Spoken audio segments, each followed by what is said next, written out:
What is it like to call a hotline? Some people might think that that's weird, or that you have to be crazy to make a phone call like that. I actually think it's incredibly courageous to believe in yourself enough, even if it's just for a moment, to make a call to ask for help. Asking for someone to be involved in your life when your life seems a little bit out of control is an incredibly brave thing to do, an incredibly courageous thing to do. But what is it like? So I have never called a hotline for myself because I was in trouble. So it's hard for me to actually share what some of the emotions of that might be like. However, I have called hotlines when I didn't know what to do because I was counseling a student and I knew that they were in a very dangerous spot. And the only thing I could think to do was to call a crisis hotline number and ask them, hey, I'm calling for a friend, and to sound like you're that person. But I did it. I was like, I know that there's something going on in their life, but I don't know what to do. And do you know why I called them? Because I knew that the other person on the other end of the phone line had actually gone through classes and had been trained in the specific type of crisis that my student was going through. Like, it's hard to find people who really understand all the complex factors about crisis issues. But people on the hotline numbers, they know. Like, they've been given that training and insight on how to handle things appropriately. So, whenever I've called, I've always made sure that for me that I was actually in a location that I felt comfortable making the phone call in. I never made that phone call inside my own house because I didn't want people to hear what was going on. Not because I was ashamed, but because for me, I didn't want to be interrupted. That was a personal choice of mine. It may not matter to you, but I did choose my location. I also knew that it was going to be really hard on me. I knew I was going to have a difficult time actually having that open dialogue with someone. That would be pretty emotionally draining. And so I always told a friend that I was going to be making the call. And usually we debriefed or processed what that phone call was like afterwards. To me, that just helped because I'm sensitive. I'm emotionally connected to the lives of young people that I care for. And it can be a scary thing when you know that someone's in a hard spot or in a crisis situation.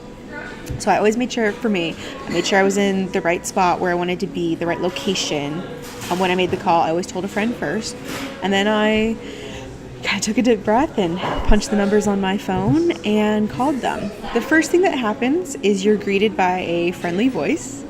And they're usually not like fake happy, but reassuring happy. To me, it was always comforting to hear someone go, hey, my name's Olivia, or my name's, whatever their name is. How are you?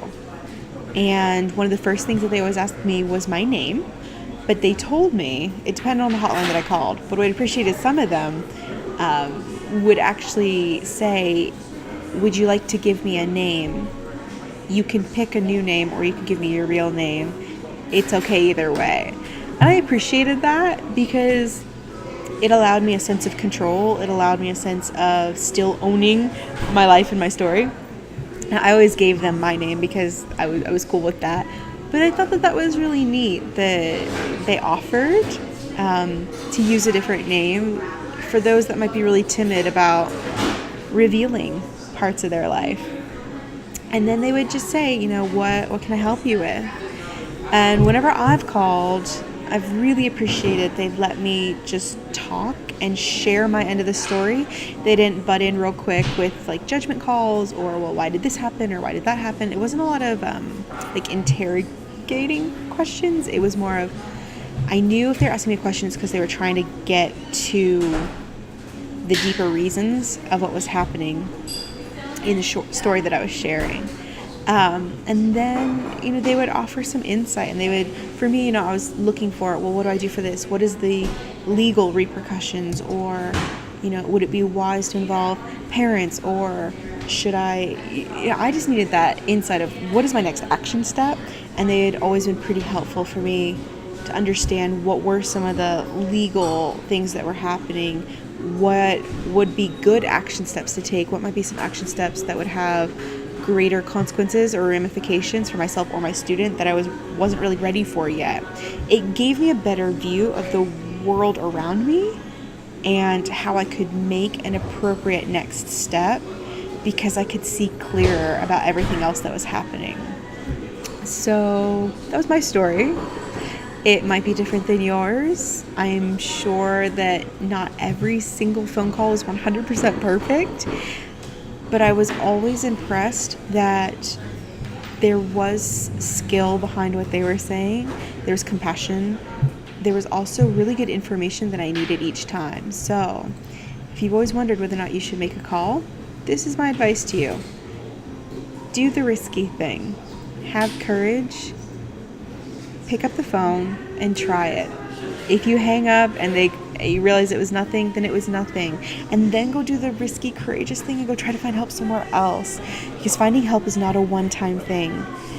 The long journey of hope, like finding healing, finding a way through your pain, actually takes a lot of time, and it is difficult and it is hard. There's actually going to be multiple people in your life that are going to help you, not just one. But what if today's phone call could add one more person to your story that helps you? I believe you have what it takes to make that call.